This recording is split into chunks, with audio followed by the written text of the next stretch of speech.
আসসালামু আলাইকুম। আমি হারজালে শরীফ। প্রিয় দ্বাদশ শ্রেণীর শিক্ষার্থীবৃন্দ, তোমাদের বাংলা অনলাইন ক্লাসে স্বাগতম। আজ আমি তোমাদের জাদুঘরে কেন যাব প্রবন্ধ বিষয়ে ক্লাস নিব।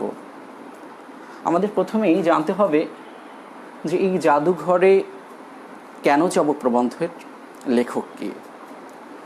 জাদুঘরে কেন যাব এই প্রবন্ধটি তোমাদের জন্য অত্যন্ত তাৎপর্যপূর্ণ।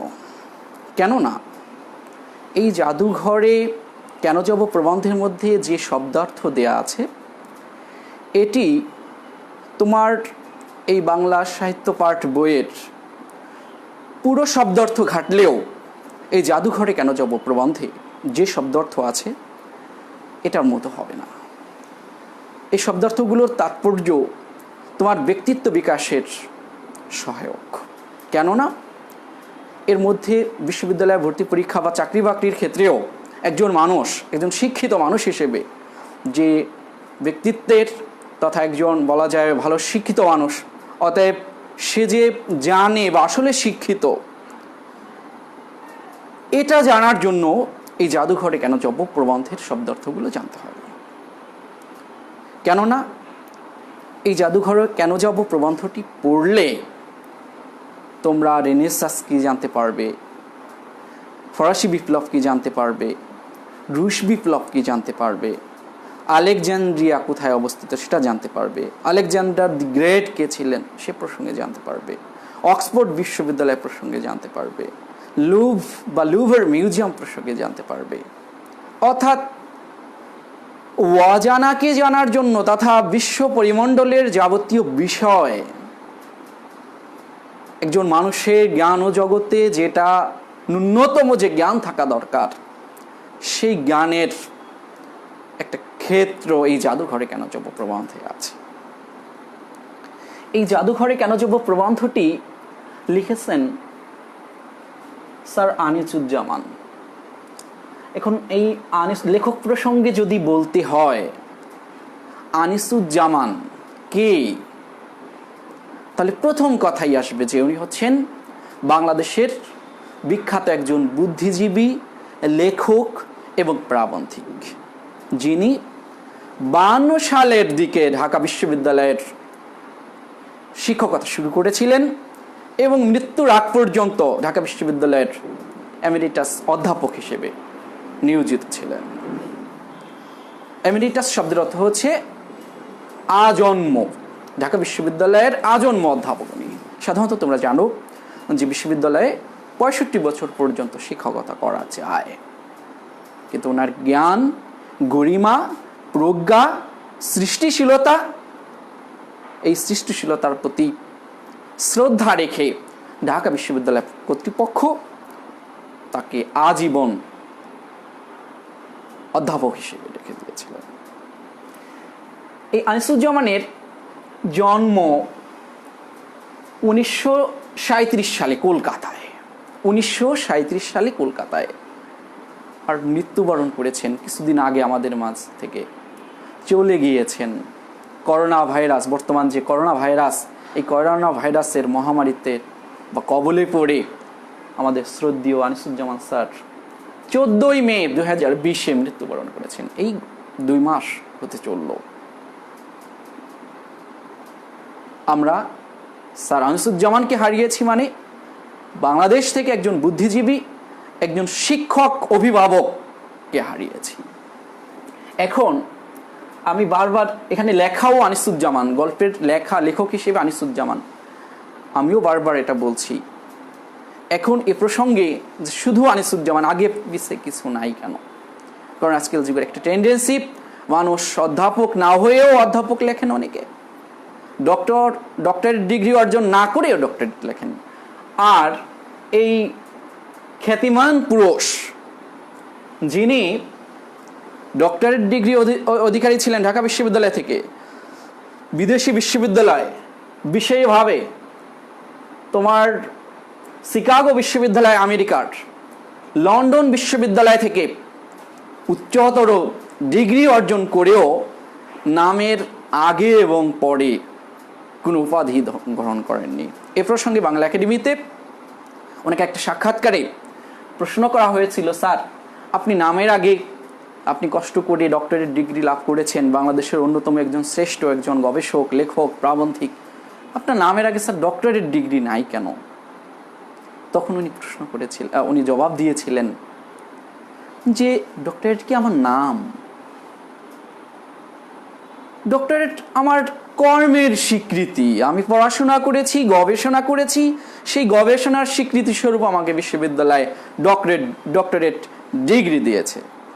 অতএব এটা তো আমার নাম না, আমার নাম আনিসুজ্জামান, এ নামেই আমাকে চিনবে। এ কথা কতটা উদার, কতটা সরল, কতটা নির্লোভ ব্যক্তিত্বের অধিকারী হলে এ কথা বলা যায়। অর্থাৎ প্রচারে এই ডক্টর আনিসুজ্জামান বা স্যার আনিসুজ্জামানের প্রচারে তার কোনো আগ্রহ ছিল না। বাংলাদেশের অন্যতম শ্রেষ্ঠ প্রাবন্ধিক, আমি এখন সেই জাদুঘরে কেন যাব প্রবন্ধের লেখক আনিসুজ্জামান, শ্রদ্ধেয় আনিসুজ্জামান, তার প্রসঙ্গে, তার জীবন কর্ম প্রসঙ্গে আমি কিছু বলবো। স্যার আনিসুজ্জামানের জন্ম হচ্ছে 1937 সালে কলকাতায়, মৃত্যু কিছুদিন আগে করোনা ভাইরাসের কারণে এবং বার্ধক্যজনিত কারণে 14 মে 2020, 2 মাস আগে মৃত্যুবরণ করেছে। তোমাদের বইয়ে দেখবে ওখানে মৃত্যু তারিখটা দেওয়া নাই, যেহেতু কিছুদিন আগে মৃত্যুবরণ করেছে আর বইটা অনেক আগের, এজন্য বইয়ের 2টা তথ্য তোমরা আপডেট করবে বললে ওখানে যা লেখা আছে তাই তোমরা পড়বে, কারণ বোর্ড নির্বাচনীতে বা তোমাদের বোর্ডের পরীক্ষায় তখন তো তুমি ইনফরমেশন ওখানে যা আছে ওইটার উপর নির্ভর করে তোমাকে উত্তর দিতে হবে, নতুন কিছু করার সুযোগ নেই। তো ওখানে তোমরা লেখক পরিচিতিতে ওখানে একটা জায়গায় লেখা আছে যে তিনি বর্তমানে ঢাকা বিশ্ববিদ্যালয়ের এমেরিটাস অধ্যাপক হিসেবে কর্মরত আছেন। তাহলে উনি তো মৃত্যুবরণ করেছেন, তাহলে এমেরিটাস অধ্যাপক এখন তো উনি ঢাকা বিশ্ববিদ্যালয়ে নেই, কিন্তু তারপরেও যেহেতু ওখানে তোমার বইয়ে দেওয়া আছে তোমরা সেটা অ্যাকসেপ্ট করবে। এখানে আনিসুজ্জামান স্যারের বাবার নাম হচ্ছে ডাক্তার এটিএম মোয়াজ্জেম। ডাক্তার ছিলেন ওই কালে, জন্ম 1937, তাহলে বলা যায় 1937 বা 35 সালের আগে তার বাবা ছিলেন ডাক্তার। তার মানে অনেক আগে থেকেই, পূর্বপুরুষ থেকেই শিক্ষিত জাতি, শিক্ষিত বংশ। তার বাবা ডাক্তার এটিএম মোয়াজ্জেম, মাতা সৈয়দা খাতুন। তিনি তার শিক্ষা জীবন প্রসঙ্গে আমি একটু আলোচনা করতে চাই। শিক্ষা, তিনি প্রবেশিকা পরীক্ষা তথা এসএসসি পাশ করেছিলেন প্রিয়নাথ স্কুল থেকে, প্রিয়নাথ স্কুল, আর কলেজ জগন্নাথ কলেজ থেকে। পরবর্তীতে 2006 সালে জগন্নাথ বিশ্ববিদ্যালয়ে রূপান্তর লাভ করেছে 2005 সালের 20 অক্টোবর। তো জগন্নাথ কলেজ, তৎকালীন জগন্নাথ কলেজ থেকে উনি এইচএসসি পাশ করেছেন এবং পরে ঢাকা বিশ্ববিদ্যালয় থেকে বাংলা ভাষা ও সাহিত্যে অনার্স মাস্টার্স করে এবং গবেষণায় ডক্টরেট ডিগ্রি লাভ করেছেন ঢাকা বিশ্ববিদ্যালয় থেকে। পরে আমেরিকার শিকাগো বিশ্ববিদ্যালয় থেকে এবং যুক্তরাজ্যের তথা ইংল্যান্ডের লন্ডন বিশ্ববিদ্যালয় থেকে উনি উচ্চতর ডিগ্রি লাভ করেছেন। কথায় বলে যে একজন মানুষ বা জ্ঞানী লোকে আরো বেশি বিনয়ী হয়, জ্ঞানী লোক বিনয়ী বেশি হয়। এতগুলো ডিগ্রি দেখতে পাচ্ছ তোমরা, কিন্তু নামের আগে কিছু নেই। কর্মজীবনে উনি চট্টগ্রাম বিশ্ববিদ্যালয়ে অনেক বছর অধ্যাপনা করেছেন, পরে ঢাকা বিশ্ববিদ্যালয়ে অধ্যাপনা করেছেন, আর শেষে তো আমি বললাম যে ঢাকা বিশ্ববিদ্যালয়ের আমৃত্যু অধ্যাপক ছিলেন, অর্থাৎ এমিরিটাস অধ্যাপক ছিলেন। এখন আমি তার সাহিত্যকর্ম প্রসঙ্গে একটু কথা বলতে চাই। আমরা যে বারবার বলছি আনিসুজ্জামান বাংলা সাহিত্যকে করেছে সমৃদ্ধ, তার সৃষ্টিক্ষম প্রজ্ঞা দিয়ে বাংলা সাহিত্যকে ঢেলে সাজিয়েছেন। বিশেষভাবে প্রবন্ধ বা গবেষণা সাহিত্যে তার যে চিন্তা, চেতনা, মননশীলতা, সেটা আমাদের অবাক করে। তার বিখ্যাত সাহিত্যকর্মের মধ্যে আমি উল্লেখযোগ্যগুলো বলছি। মুসলিম মানস ও বাংলা সাহিত্য। মুসলিম মানস ও বাংলা সাহিত্য বিখ্যাত একটি গ্রন্থ।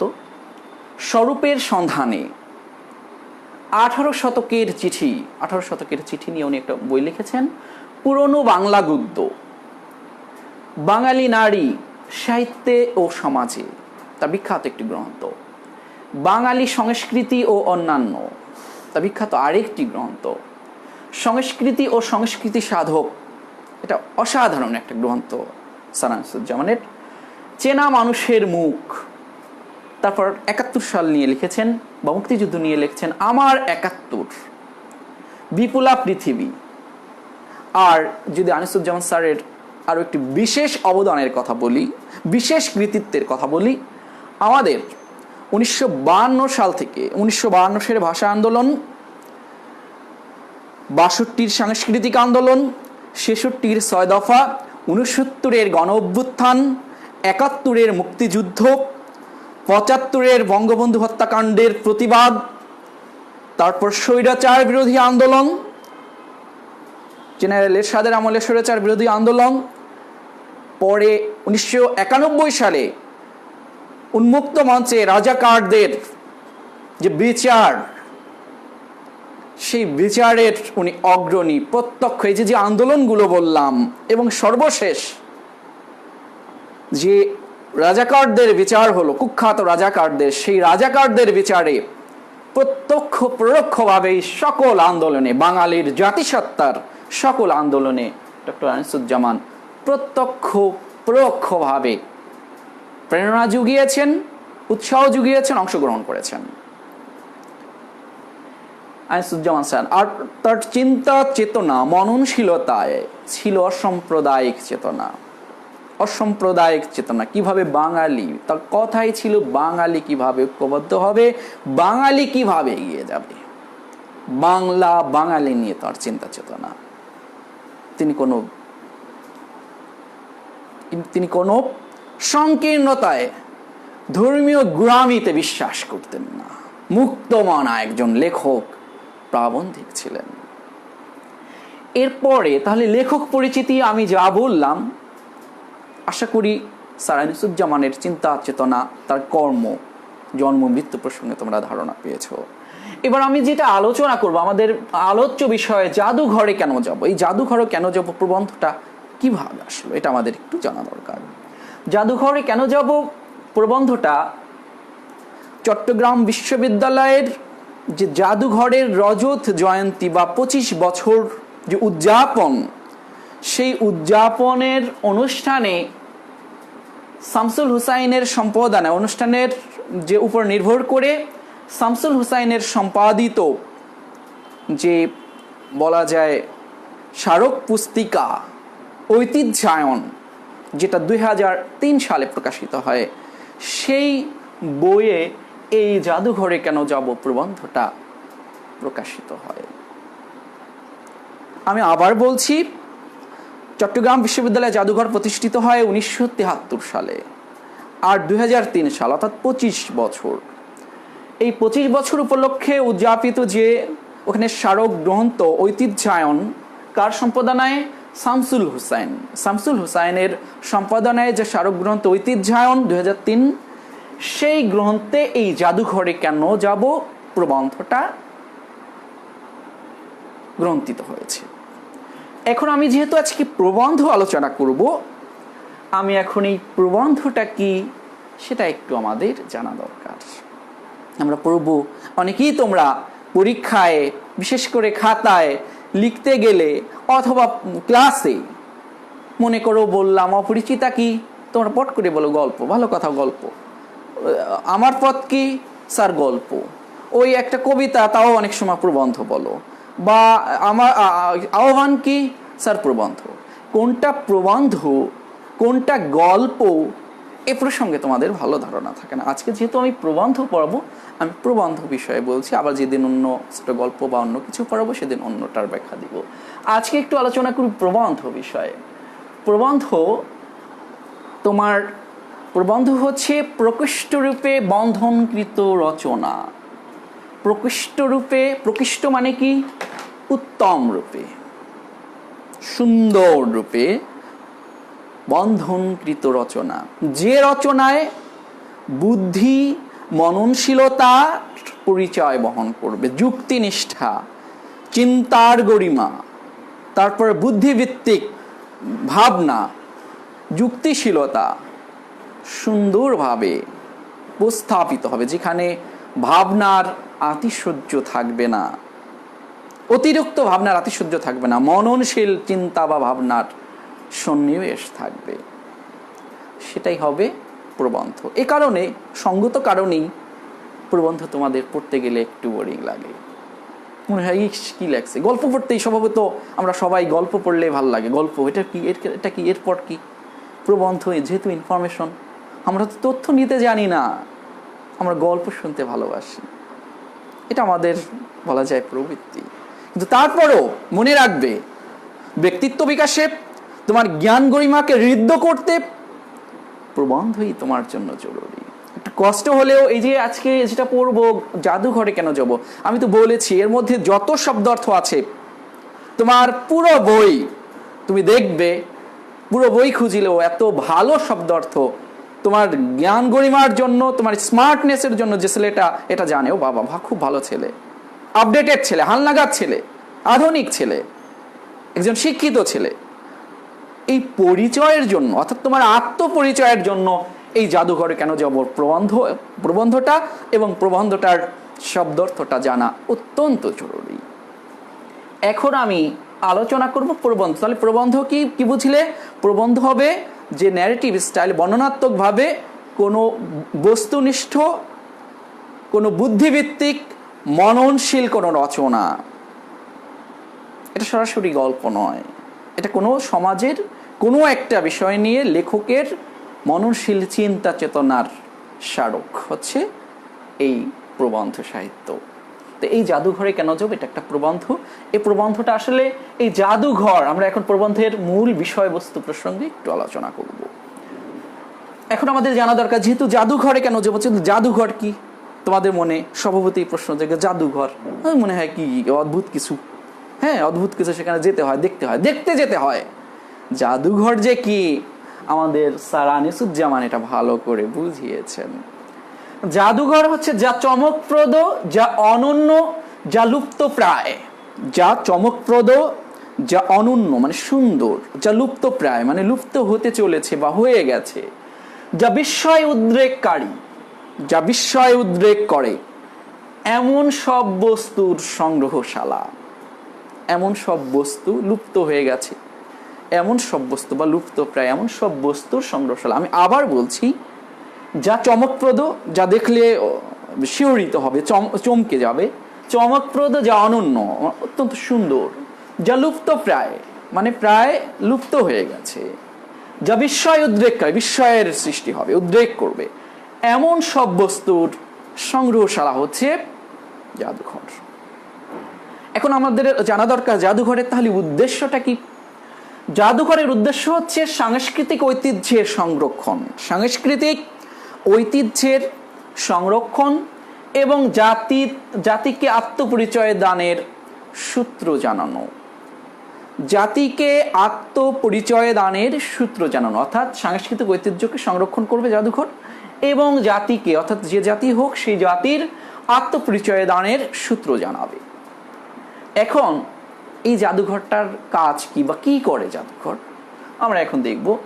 এই জাদুঘর কি করে? আমাদের জ্ঞান দান করে। জাদুঘর, প্রথম কথা হচ্ছে, আমরা যদি কোথাও কোনো জাদুঘরে যাই, জাদুঘরে গেলে বিভিন্ন বিষয় প্রসঙ্গে আমাদের জ্ঞান ঋদ্ধ হয়, সমৃদ্ধ হয়।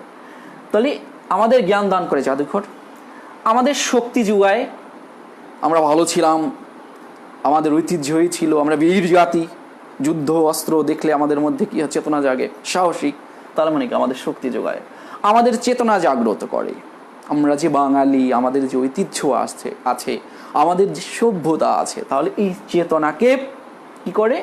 জাগিয়ে তোলে। আমাদের মনোজগৎকে সমৃদ্ধ করে, আমাদের কল্পনা জগৎ, মনোজগৎ সব কিছুকে সমৃদ্ধ করে। এখন আর আমরা আলোচনা করব জাতীয় জাদুঘরকে। একটা দেশের জাতীয় জাদুঘর কি? জাতীয় জাদুঘর হচ্ছে দেশের প্রধান জাদুঘর। জাতীয় জাদুঘর জাতিসত্তার পরিচয় বহন করে। জাতিসত্তার যে জাতি সেই জাতির পরিচয় বহন করে। যে যেখানে যায়, যে সেখানে যায়, অর্থাৎ জাদুঘরে যে যাবে সে তার নিজের জাতির স্বরূপ, অর্থাৎ তার জাতি কেমন ছিল সেই জাতির স্বরূপ উপলব্ধি করতে পারে, সংস্কৃতির সন্ধান পায়, সংস্কৃতি কি বা তার সংস্কৃতি কেমন ছিল সেটা সন্ধান পায়, আত্মবিকাশের প্রেরণা লাভ করে, আত্মবিকাশেরও প্রেরণা লাভ করে। এখন আমি আলোচনা করব, আমি যেটা নিয়ে বারবার বলছি, যে এই জাদুঘরে কেন যাব প্রবন্ধের মধ্যে অসংখ্য শব্দার্থ ও টিকা আছে, যেটা তোমার ব্যক্তিত্বকে পরিস্ফুটিত করতে, আরও বেশি ব্যক্তিত্বকে উদ্ভাসিত করতে, উন্মোচিত করতে সাহায্য করবে। আমরা এখন দেখব এই বইয়ের মধ্যে গুরুত্বপূর্ণ বা উল্লেখযোগ্য কি কি শব্দ অর্থ আছে।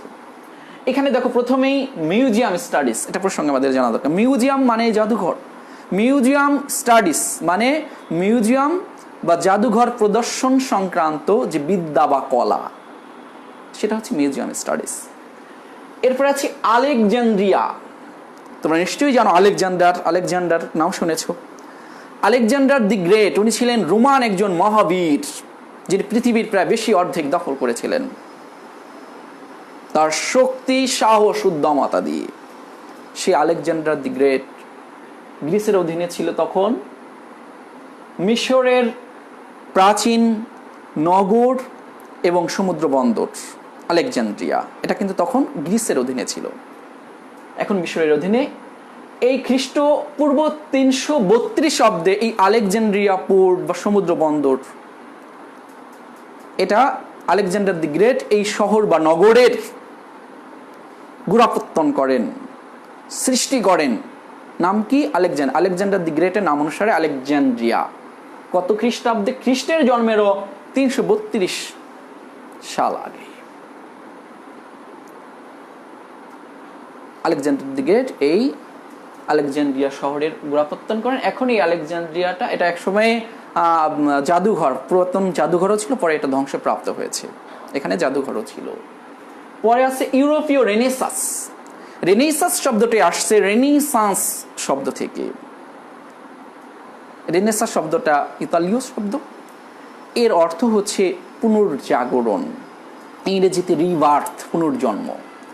এই রেনেসাঁস শব্দটা বা রেনেসাঁস যে আমরা প্রতিশব্দ ব্যবহার করি, এটা ইউরোপে 14 থেকে 16 শতকে, অর্থাৎ 1350-এর পরে। তোমরা নিশ্চয়ই জানো শতক, আমরা কিন্তু একবিংশ শতকের লোক, অর্থাৎ 2020 একবিংশ শতক। শতক সবসময় দেখা যাচ্ছে 2001 যখনই হবে তখন আমরা একবিংশ শতক, এটা মনে রাখবে। তো 1400 থেকে 1600 শতক, অর্থাৎ 1350-এর পরে থেকে 1600, 1500, এক সামথিং, সেটাই 1600 হয়ে যাবে। তাহলে 1400 থেকে 16 শতকের দিকে সমগ্র ইউরোপ জুড়ে সাহিত্য, সংস্কৃতি, সভ্যতা এর উপরে যে ব্যাপক পুনর্জন্ম বা পুনর্জাগরণ হয়, সাহিত্যের উপর পুনর্জাগরণ, সংস্কৃতির উপর পুনর্জাগরণ, অর্থনীতির উপর পুনর্জাগরণ, সব কিছুর উপরে যে পুনর্ভাবে একটা নতুনভাবে অর্থনৈতিক একটা বিপ্লব হয়, সাংস্কৃতিক একটা বিপ্লব হয়, এটাই ইতিহাসে ইউরোপীয় রেনেসাঁস নামে পরিচিত। কত শতক? 14 থেকে 16 শতকে। এরপরে আছে দেখো ফরাসি বিপ্লব। ফরাসি বিপ্লব, এই ফরাসি, ফ্রান্সের অধিবাসীদের বলা হয় ফরাসি। এই ফরাসি বিপ্লব এটা হয় 1789 সালে। কত সাল? 1789 সাল। নেতৃত্বে কারা ছিলেন? নেতৃত্বে ছিলেন ধনিক শ্রেণী এবং কিছু অভিজাত কবি সাহিত্যিক, বিশেষ করে রুশো। কত সালে? 1789 সালে। 1789 সালে। এর উদ্দেশ্য বা এর মূল মন্ত্র কি ছিল? সাম্য, মুক্তি, সাম্য, ভ্রাতৃত্ব এবং সম্পদের অধিকার। সাম্য, মুক্তি, ভ্রাতৃত্ব। মুক্তি, সাম্য, ভ্রাতৃত্ব এই আন্দোলনের মূল স্লোগান ছিল। মুক্তি, সাম্য, ভ্রাতৃত্ব এবং সম্পদের অধিকার। এটা নেতৃত্ব ছিলেন রুশো, কবি সাহিত্যিকদের মধ্যে, জ্ঞানীদের মধ্যে রুশো এবং আরো কয়েকজন। এবং দার্শনিক রুশো এবং ধনিক শ্রেণী। আর মূল এসেছিলেন আন্দোলনের সরাসরি সম্পৃক্ত ছিলেন অন্তজ গরিব শ্রেণী, অত্যাচারিত শ্রেণী। এটা কাদের বিরুদ্ধে এটা হয়েছিল আন্দোলনটা? এটা হয়েছিল ফ্রান্সের যারা জার বা সম্রাট ছিলেন তাদের বিরুদ্ধে। ফ্রান্সের যে বাস্তিল দুর্গ, কুখ্যাত বাস্তিল দুর্গ, এই বাস্তিল দুর্গে হাজার হাজার লক্ষ লক্ষ সৈন্য বা সাধারণ মানুষকে আটকে রাখা হয়েছিল। সেই বাস্তিল দুর্গকে ধ্বংস করা হয়। ওখানে ফ্রান্সের যে সম্রাট ছিলেন তাকেও হত্যা করা হয়। গণতন্ত্রের বিজয় হয়, সাধারণ মানুষের বিজয় হয়। এই কারণে ওই বিপ্লবটার নাম ফরাসি বিপ্লব। এই ফরাসি বিপ্লব হওয়ার কারণে ফ্রান্স জুড়ে তার সাহিত্য, সংস্কৃতি, সব কিছুতে, সমাজ গঠনে সব কিছুতে একটা বৈপ্লবিক পরিবর্তন সাধিত হয়। ফরাসি বিপ্লব মনে রাখবে, ফরাসি বিপ্লব 1789 মুখস্থ করবে। তোমাদের বিশ্ববিদ্যালয়ে ভর্তি পরীক্ষায়, যে কোনো চাকরি পরীক্ষায় আসবে। এটা তোমরা জানা অবশ্যই জরুরি। চাকরির সময় ভাই বাবুরে তোমাকে জিজ্ঞাসা করতে পারে রেনেসাঁস কি, তোমাকে জিজ্ঞাসা করতে পারে ফরাসি বিপ্লব কি, রুশ বিপ্লব কি, এগুলো জানা অত্যন্ত জরুরি। ফরাসি বিপ্লব 1789 এর মূল মন্ত্র ছিল কি? মুক্তি, সাম্য, ভ্রাতৃত্ব এবং সম্পদের অধিকার অর্জন। যাই হোক, এরপর আছে রুশ বিপ্লব। রুশ তোমরা জানো রাশিয়ার প্রাচীন নাম ছিল রুশ, বা এখনো রুশ বলা হয় রাশিয়ার অধিবাসীদের। এখন এই রুশ বিপ্লব এটা হয় 1917 সালে ভ্লাদিমির ইলিচ লেনিন তার নেতৃত্বে পুরো রাশিয়া জুড়ে জারদের বা সম্রাটদের পরাজিত করে সমাজতন্ত্রে প্রতিষ্ঠা হয়। সমাজতন্ত্র কি? সমাজের সবাই সমান, সাধারণ মানুষের অধিকার ফিরিয়ে আনা, একনায়কতন্ত্রের অবসান হয় এই রুশ বিপ্লবের মাধ্যমে। এরপরে আছে tower of London. Tower of London ইংল্যান্ডে অবস্থিত। এটা টেমস নদীর অববাহিকায় এটা অবস্থিত। এটা ছিল আগে প্রাচীন রাজকীয় একটি দুর্গ, অস্ত্র সংগ্রহশালা। এখন এটা মিউজিয়াম এবং অস্ত্র সংগ্রহ করে রাখে, মিউজিয়ামে রূপান্তরিত হয়েছে। কি? Tower of London. ভালো করে মনে রাখবে। এরপরে আছে অক্সফোর্ড বিশ্ববিদ্যালয়। এই জাদুঘরে কেন যাবো? প্রবন্ধ পড়তে গেলে ভিতরে এগুলো আছে আলোচনা। অক্সফোর্ড বিশ্ববিদ্যালয় এটা ইংল্যান্ডের সবচেয়ে প্রাচীন বিশ্ববিদ্যালয়। এটা 12 শতকে, প্রায় 12 শতকের দিকে এটা সৃষ্টি হয়েছিল অক্সফোর্ড বিশ্ববিদ্যালয়। এই অক্সফোর্ড বিশ্ববিদ্যালয়ের মধ্যে আছে অ্যাসমোলিয়াম মিউজিয়াম। একজন পুরাকীর্তি সংগ্রাহক অ্যাসমল, তার নাম অনুসারে মিউজিয়াম আছে এই অক্সফোর্ড বিশ্ববিদ্যালয়ের মধ্যে, অ্যাসমোলিয়াম মিউজিয়াম। ব্রিটিশ মিউজিয়াম এটা ইংল্যান্ডের জাতীয় মিউজিয়াম। এটা সৃষ্টি হয়েছিল 1753 সালে। এটা সৃষ্টি হয়েছিল 1753 সালে ইংল্যান্ডের জাতীয় জাদুঘর। প্রত্নতত্ত্ব কি? এটা বিষয়ে তোমাদের জানা দরকার। প্রত্নতত্ত্ব হচ্ছে প্রাচীন মুদ্রা বা পুরাকীর্তি বিষয়ে সংক্রান্ত যে বিদ্যা বা আলোচনা, সেটা হচ্ছে প্রত্নতত্ত্ব। প্রত্নতত্ত্ব নিয়ে যারা গবেষণা করে তাদের বলা হয় প্রত্নতাত্ত্বিক। অর্থাৎ প্রাচীন মুদ্রা, পুরাকীর্তি বিষয় নিয়ে যারা গবেষণা করে তাদের বলা হয় প্রত্নতাত্ত্বিক। নৃতত্ত্ব কি? আমাদের অবশ্যই ধারণা আসে নৃতত্ত্ব কি। নৃতত্ত্ব হচ্ছে মানব জাতির উৎপত্তি ও ক্রমবিকাশ নিয়ে যে আলোচনা বা যে গ্রন্থ থাকে সেটাকে বলা হয় নৃতত্ত্ব। আর এই মানুষের উৎপত্তি ও ক্রমবিকাশ নিয়ে যে বলা যায় গবেষণা বা যিনি গবেষণা করেন তাকে বলা হয় নৃতাত্ত্বিক। আর এটা এই সংক্রান্ত আলোচনা হচ্ছে নৃতত্ত্ব। এরপর আছে লুভ হচ্ছে ফ্রান্সের দি লুভর মিউজিয়াম। এই লুভর মিউজিয়ামে বিখ্যাত, তোমাদের মনে থাকবে, মোনালিসা যে চিত্রকর্মটা, লিওনার্দো দা ভিঞ্চির বিখ্যাত চিত্রকর্ম, যেটা দেখলেই মানুষ আজও প্রেমে পড়ে।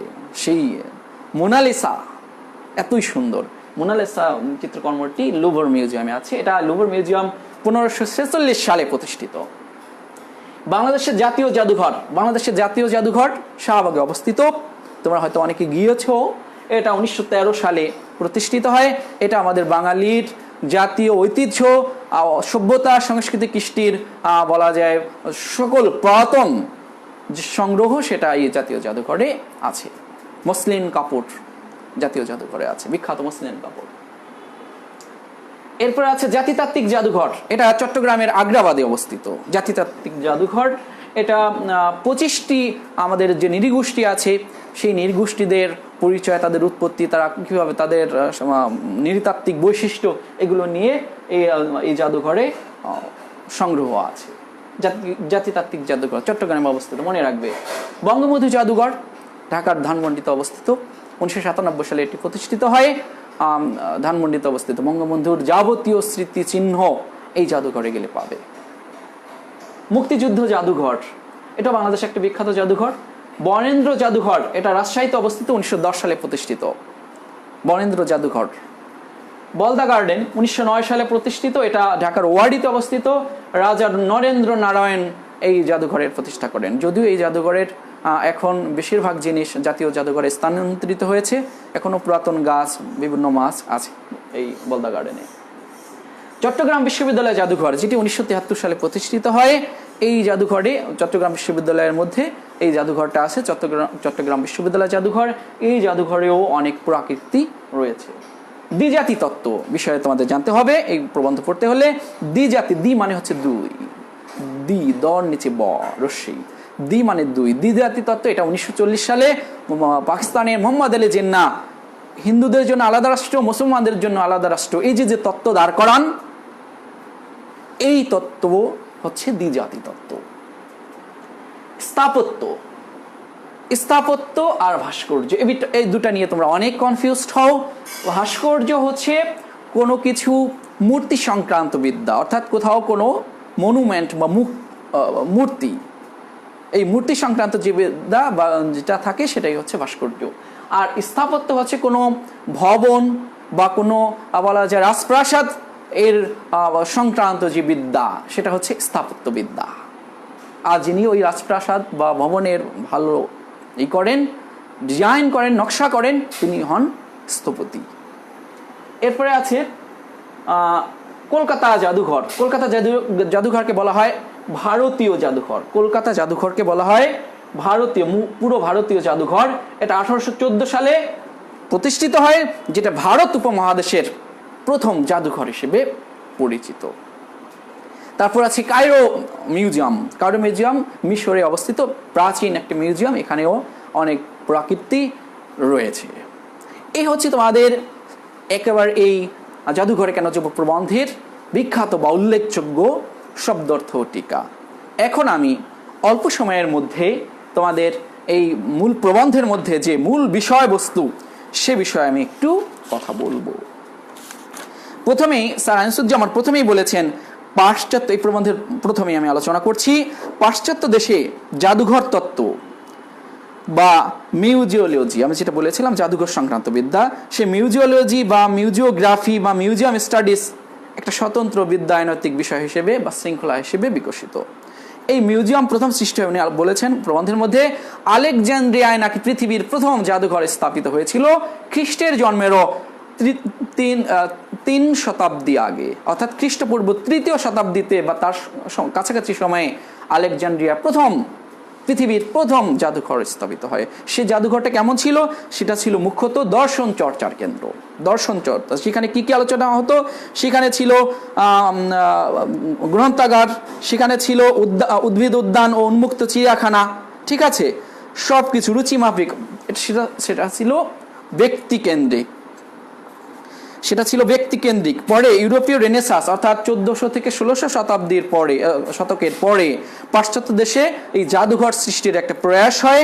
সে সময় বিভিন্ন রাজারা বা সামন্ত প্রভুরা তাদের যে সংগ্রহশালা, সেই সংগ্রহশালা গড়ে তুলতেন। ওখান থেকেই তাদের নিজেদের মহাশয়ের যে শক্তি, সম্পদ, গৌরবের ঘোষণা থাকতো ওই সব জাদুঘরে। 16 শতকের আগে, মনে রাখবে 16 শতক অর্থাৎ 1501 পরে, 16 শতকের আগে যৌথ কিংবা নাগরিক সংস্থার উদ্যোগে কোনো জাদুঘর সৃষ্টি হয়নি। যৌথ কিংবা নাগরিক সংস্থার অধীনে কোনো জাদুঘর সৃষ্টি হয়নি। এর আগে যে জাদুঘর ছিল সেগুলো ব্যক্তিকেন্দ্রিক। ফরাসি বিপ্লব কত সালে হয়? 1789 সাল। ফরাসি বিপ্লবের পরে প্রজাতন্ত্রের সৃষ্টি করে অর্থাৎ লুভর মিউজিয়াম। সাধারণ জনগণ লুভর মিউজিয়াম উন্মোচিত হয় ভার্সাই প্রাসাদের দ্বার, অর্থাৎ ভার্সাই যে নগরীর যে দ্বার, ভার্সাই প্রাসাদ, সেটা দ্বার বা দরজা উন্মোচিত হয়। রুশ বিপ্লব অর্থাৎ কত সাল? এটা 1917 সাল। রুশ বিপ্লবের পরে লেনিনগ্রাদে, আমি বলেছিলাম রুশ বিপ্লবের নেতৃত্ব ছিলেন কে? Vladimir Ilyich Lenin. সেই রুশ বিপ্লবের পরে লেনিনগ্রাদের রাজপ্রাসাদে গড়ে উঠেছিল হ্যানমিতে একটা বিখ্যাত মিউজিয়াম বা জাদুঘর। টাওয়ার অফ লন্ডন, এটা কোথায় অবস্থিত? ইংল্যান্ডে। টাওয়ার অফ লন্ডনের মতো ঐতিহাসিক প্রাসাদ এবং তার সংগ্রহ যে সর্বজনের চক্ষুগ্রাহ্য হলো, তা বিপ্লবের না হলেও ক্রমবর্ধমান গণতন্ত্রায়নের ফলে। গণতন্ত্র না হলে এটা সবার জন্য উন্মুক্ত হতো না। পরে বলেছে 17 শতকে অর্থাৎ 1601-এর পরে 17 শতকে ব্রিটেনের প্রথম পাবলিক মিউজিয়াম গড়ে ওঠে। পাবলিক মিউজিয়াম অর্থাৎ সাধারণের জন্য মিউজিয়াম গড়ে ওঠে কোথায়? অক্সফোর্ড বিশ্ববিদ্যালয়। অক্সফোর্ড বিশ্ববিদ্যালয়ে এখনকার অ্যাসমেলিয়াম মিউজিয়ামের সৃষ্টি হয়, অর্থাৎ ওই অক্সফোর্ড বিশ্ববিদ্যালয়ের মধ্যেই অ্যাসমেলিয়াম মিউজিয়াম আছে। সেখানে পিতা পুত্র দুই ট্রাটিস্টান্ট এবং অ্যাশমল এই তিনজনের সংগ্রহ নিয়ে এই অ্যাসমেলিয়াম মিউজিয়াম সৃষ্টি হয় 17 শতকে। কোথায়? 17 শতকে। পরে বলেছে 18 শতকে রাষ্ট্রীয় প্রচেষ্টায় প্রতিষ্ঠিত হয় ব্রিটিশ মিউজিয়াম। ব্রিটিশ মিউজিয়াম আমি বলেছিলাম যে ব্রিটিশ মিউজিয়াম হচ্ছে তোমাদের ইংল্যান্ডের জাতীয় মিউজিয়াম বা জাতীয় জাদুঘর। এরপরে 19 শতকে দেখা যাচ্ছে এই পুঁজিবাদের সমৃদ্ধি হয়। পুঁজিবাদ, ধনবাদ, এই পুঁজিবাদের সমৃদ্ধির ফলে 19 শতকে জাদুঘরের সংখ্যা বৃদ্ধি পায়। সাম্রাজ্যবাদী শক্তিগুলো তাদের উপনিবেশেও জাদুঘর, সাম্রাজ্যবাদী শক্তি যারা অন্য রাষ্ট্র দখল করে তাদের বলা হয় সাম্রাজ্যবাদী। সেই সাম্রাজ্যবাদী যারা তারাও তাদের উপনিবেশ বা নতুন যে রাষ্ট্র, নতুন যে দখলকৃত জায়গা, সেই উপনিবেশে জাদুঘর প্রতিষ্ঠা করে। এরপরে শিল্পোন্নতি ও অন্য দেখা যাচ্ছে কারণে 20 শতকে জাদুঘর স্থাপনের কাজটি দ্রুত এগিয়ে যায়। সদ্য বা নতুন স্বাধীন দেশগুলো আত্মপরিচয় দানের প্রেরণায় নতুন নতুন জাদুঘর প্রতিষ্ঠায় প্রবৃত্ত হন। অর্থাৎ নতুন নতুন যে রাষ্ট্রগুলো সেগুলো তাদের নিজেদের আত্মপরিচয় দানের জন্য, নিজেদের জাতিসত্তার জানানোর জন্য জাদুঘর সৃষ্টি করতে। পরে বলেছেন এই আলেকজান্দ্রিয়ার মতোই বিখ্যাত আরেকটি মিউজিয়াম বলছে যে মেলানো মেশানো জাদুঘরের সবচেয়ে বড় দৃষ্টান্ত মনে হয় ব্রিটিশ মিউজিয়াম। এখানে ঐতিহাসিক সংগ্রহশালা রয়েছে, বৃহৎ প্রত্নতাত্ত্বিক বিষয় রয়েছে, উদ্ভিদ বিজ্ঞান, জীববিদ্যারও জাদুঘর এখানে রয়েছে। এখানে অস্থায়ী প্রদর্শনী রয়েছে ব্রিটিশ মিউজিয়ামে, বক্তৃতার ব্যবস্থা রয়েছে, আর প্রাসাদের মতো অনেক অট্টালিকা, বড় বড় প্রাসাদ রয়েছে এই ব্রিটিশ মিউজিয়ামের মধ্যে। পরে বলেছেন যে গত 30 বছরে ব্রিটেনে জাদুঘরের সংখ্যা দ্বিগুণ হয়েছে। আর বর্তমানে মৎস্যাধার বা অ্যাকোয়ারিয়াম বা নক্ষত্রশালা জাদুঘর হিসেবে পরিচিত। জাদুঘর বলতে আজ ব্রিটিশ মিউজিয়াম লুভ বা হারমিতের মতো বিশাল প্রাসাদ বোঝায় না। উন্মুক্ত জাদুঘর জিনিসটাও এখন খুবই প্রচলিত।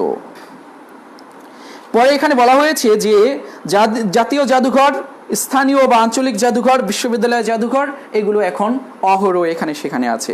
বাংলাদেশের চট্টগ্রাম জাদুঘর, বাংলাদেশের জাতীয় জাদুঘর, ঢাকা নগর জাদুঘর, মুক্তিযুদ্ধ জাদুঘর, বঙ্গবন্ধু জাদুঘর, বিজ্ঞান জাদুঘর, সামরিক জাদুঘর, রাজশাহীর বরেন্দ্র জাদুঘর, চট্টগ্রাম বিশ্ববিদ্যালয় জাদুঘর, ঢাকার বলদা গার্ডেন, বিভিন্ন প্রত্নতাত্ত্বিক খননের এলাকায় সাইট মিউজিয়াম, এগুলো এখন সবই আছে।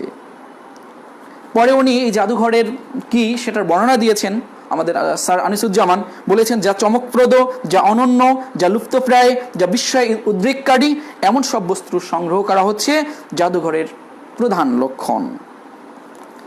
পরে স্যার আনিসুজ্জামান তার একটা স্মৃতিচারণা করেছেন। বলেছেন আমি যখন ঢাকা বিশ্ববিদ্যালয়ের তরুণ শিক্ষক 1952 সালে যখন জাতীয় জাদুঘরের ভিত্তিপ্রস্তর স্থাপন করতে আসেন তৎকালীন পাকিস্তানের গভর্নর আব্দুল মোনায়েম খান, তিনি তখন দেখা যাচ্ছে সেই ভিত্তিপ্রস্তর অনুষ্ঠানে ঢাকা বিশ্ববিদ্যালয়ের যে বলা যায় প্রতিনিধি হিসেবে আমি সেখানে ছিলাম। বলেছেন যে শিক্ষামন্ত্রী বারবার তার ভাষণে জাদুঘরের জায়গা, সব জায়গায় মিউজিয়াম কথা বলছেন। চা খাওয়ার আগে শিক্ষক প্রতিম অর্থমন্ত্রী ডক্টর এম.এন. হুদা ডক্টর আনিসুজ্জামান অর্থাৎ লেখককে ডাকলেন, ডেকে বললেন যে আসেন, গভর্নর সাহেব আপনাকে একটা কিছু জিজ্ঞাসা করতে চায়। গভর্নর সাহেব তাকে বললেন যে আচ্ছা আপনারা মিউজিয়ামকে জাদুঘর কেন বলেন? তখন উনি একটু বিস্মিত হলেন, হকচকিয়ে বললেন যে স্যার জাদুঘরই মিউজিয়ামের বাংলা প্রতিশব্দ। আপনারা এবার গভর্নর সাহেব রাগত স্বরে বললেন মিউজিয়াম যে আল্লাহর কালাম রাখা আছে তা কি জাদু? আল্লাহর কালাম বলতে তার মনে বোধ হয় লেখা ছিল যে তুগরা হরফে লেখা নুসরাত শাহের আশরাফ শিলালিপি। পরে লেখক জবাব দিয়েছেন স্যার ওই অর্থে জাদু নয়, বিস্ময় জায়গায় বলে জাদু, মা যেমন সন্তানকে বলে ওরে আমার জাদু রে। পরে গভর্নর এটি শুনে খুশি হলেন না, তিনি হুঙ্কার দিয়ে বললেন, না, জাদুঘর বলা চলবে না, মিউজিয়াম বলতে হবে, বাংলায় আপনারা সবসময় বাংলায়ও আপনারা মিউজিয়ামই বলবেন। তখন লেখক সেখানে জবাব দিতে পারেননি। পরে বলেছেন, পরে আমার মনে হয়েছিল, চোর পালালে বুদ্ধি বাড়ে, আমার মনে হয়েছিল আমার জবাব দেওয়া উচিত ছিল যে জাদুঘর শব্দটা হচ্ছে ফার্সি, তাতে ঠিক আছে এই জাদুঘর পুরোটাই ফার্সি আর ঘরটা হচ্ছে বাংলা। উর্দুতে জাদুঘরকে বলা হয় আজব খানা, হিন্দিতে অজায়েব ঘর, আর খানা ফার্সি। আজব, আজিব আর আজায়েব আরবি শব্দ, জাদু আজব শব্দের মধ্যে দোতনা আছে। পরে বলেছেন যে এই মুনায়েম খান বা এই যে মুখ্যমন্ত্রী, ইনি ছিলেন দ্বিজাতি তত্ত্বে বিশ্বাসী, এই কারণে এই হিন্দু মুসলিম যে জাদুঘর বলে এই কথা ওনার বিশ্বাস ছিল না, এটা তার আস্থায় ছিল না, এই কারণে সে চাপিয়ে জাদুঘরের জায়গায় মিউজিয়াম বলার জন্য প্রয়াস পেয়েছিলেন। পরে সুন্দর করে আলোচনা শেষের দিকে দেখি, আমি একটু এখানে শেষ করব। পরে এখানে বলেছেন যে এই জাদুঘর আসলে সাংস্কৃতিক ঐতিহ্যের সংরক্ষণ করে এবং জাতিকে আত্মপরিচয় দানের সূত্র জানিয়ে দেয় জাদুঘর। এজন্য এটা যেহেতু একটি জাতির জাতিসত্তার পরিচয় বহন করে এবং যে সেখানে যায় সে ওই জাতির তার নিজের এবং তার জাতির স্বরূপ জানতে পারে, ঠিক আছে। এই জন্য এটি যেহেতু আমাদের মনের চেতনা জাগ্রত করে, এটি যেহেতু শক্তি যোগায়, আমাদের মনকে আরো সমৃদ্ধ করে, আমাদের আনন্দ দেয়, অতএব এই জন্য এই যেহেতু এই নিজেদের জাতিসত্তা, নিজেদের সংস্কৃতি, সভ্যতাকে জানতে হলে জানা যায় যেহেতু জাদুঘরে গেলে, এই জন্য উনি বলেছেন যে এই জাদুঘর বিষয়টা, এই জাদুঘরে আমাদের অবশ্যই কি করা উচিত, যাওয়া উচিত, ঠিক আছে। এই কারণে উনি বলেছেন, তারপরে উনি লাস্টে প্রবন্ধের দিকে বলেছেন যে এত কিছুর পরেও যদি কেউ প্রশ্ন করে জাদুঘরে কেন যাব, যেহেতু জাদুঘর আমাদের জাতিসত্তার পরিচয় দেয়, আমাদের সংস্কৃতি সভ্যতার পরিচয় দেয়, এটা জানার পরেও যে বলে যে জাদুঘরে কেন যাব, তখন সূক্ষ্ম কৌতুক সঞ্চার করে প্রাবন্ধিক অর্থাৎ লেখক আনিসুজ্জামান পরিশেষে লিখেছেন যে তাহলে তার একমাত্র উত্তর হচ্ছে, কে বলেছে আপনাকে যেতে। এটা বলে প্রবন্ধ শেষ হয়েছে। তোমাদের সবাইকে ধন্যবাদ জানিয়ে আমি আজকের মতো এখানেই শেষ করছি। আবার তোমাদের সাথে বাংলা ক্লাস নিয়ে দেখা হবে। সবাই ভালো থেকো, সুস্থ থেকো, এই কামনায়। আল্লাহ হাফেজ।